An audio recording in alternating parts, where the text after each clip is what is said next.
Tesla Motors is only a decade old and already poses a threat to other automakers. So much so that GM hired a secret team to study Tesla's vehicles and its business style. But just how revolutionary is Elon Musk's company? Joining me to discuss is Shai Agassi. He is the original founder of Better Place and former president of technologies at SAP. So, Shai, you wrote a piece today on LinkedIn about the lessons we can learn from Tesla. Talk us through them. Well, the four lessons that I identified, first one is make a car people actually want. Car is actually an object of desire. And for some reason, every electric vehicle in the past was tiny and, was odd, and not one that you wanted to pick up a date or your friends and go around and demonstrate. Tesla actually was the first one to build an object of desire, and the Model S is a car that once you go in, you never want to leave. The second thing is think about the car as an appliance, and more of an upgradable appliance than one of those things that you put in the corner of your kitchen as a fridge and never see again. It's like a cell phone. It's got to be up to date. It's got to take advantage of the new technologies that show up, like better batteries or better software that you can upgrade all the time. The third lesson is that batteries continue to reduce in price, and we've seen that between Tesla's Roadster and Model S, and we're seeing it in what Elon Musk is actually telling everybody on his cost of the batteries, which will continue to go down from the current level of about $200 per kilowatt hour to about $100 per kilowatt hour, as he's claiming. And with that cost reduction, you need to really plan for it and take advantage of it, just like Apple is taking advantage of the continuous reduction in cost of screens and memory and everything else that we know around us in all the computer appliances that we buy. So you need to assume that the next generation is always going to get better, and you need to separate between the ownership on the battery and the ownership on the car.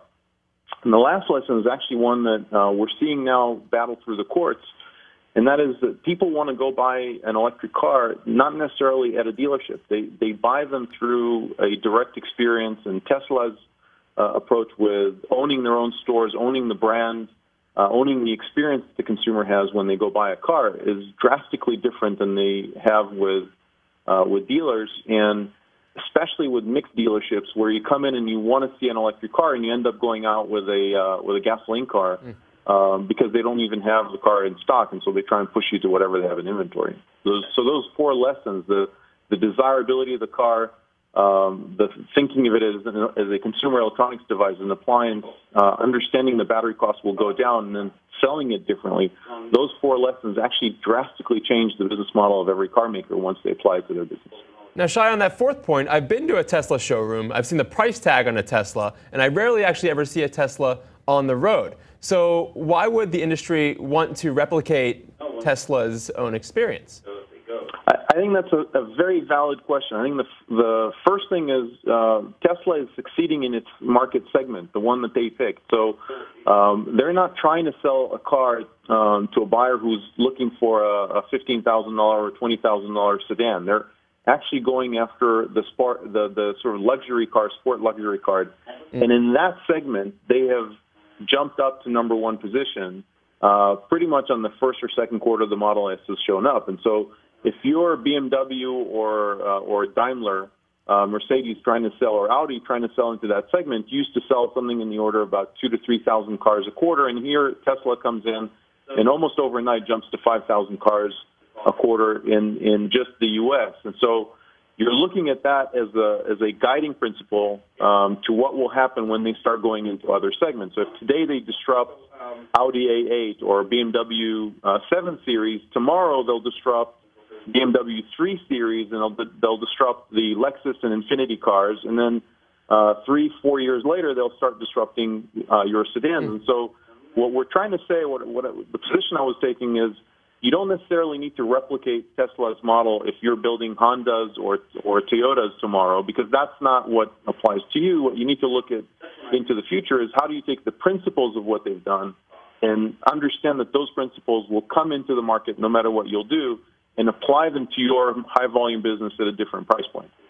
Now, you also wrote, some of the most serious reporters concluded that Mr. Musk should throw his doors open and share all his secrets with the current car maker. Now, we know with Hyperloop, he is putting it forward as open source. But when it comes to Tesla's business model, when it comes to Tesla's industry secrets, I should say, is there any benefit to doing that? I mean, should he not just leave this up to other companies to investigate and figure out on their own?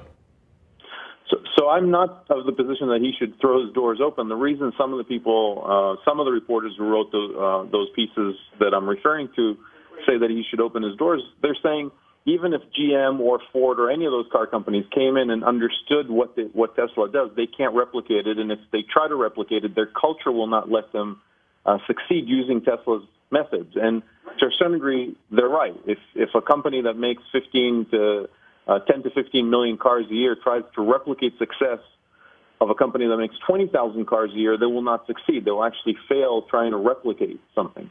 But what I'm saying is go look at what Elon is doing and go and look at his assessment, almost understanding that they're on a different boat taking a different trajectory.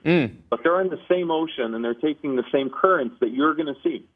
And so he's running ahead, but he's running on a current that is definitely going to shake the industry. Batteries are cheaper than oil to drive a car. If you look at the underlying cost of batteries and electricity versus the cost of oil, gasoline to drive a car, that is a drastic difference in cost, which will affect you whether you're building a sedan or whether you're building a luxury car. Understand what he's doing there. Understand why he went to the Tesla store. And then come back and understand how do you apply it to a network that produces millions or tens of millions of cars every year with a network of dealers and a network of relationships, and leverage your relationships so that you can actually win the game and not try and replicate what Elon's doing in his niche, in his market segment. Well, Shai, great stuff here. Everyone should check out your piece today on LinkedIn. It's in our resource well. There it is on the screen. It'll also be up on HuffPost later today. Thanks for joining, Shai. Thank you very much. It's a pleasure. And up next, more trouble for A-Rod.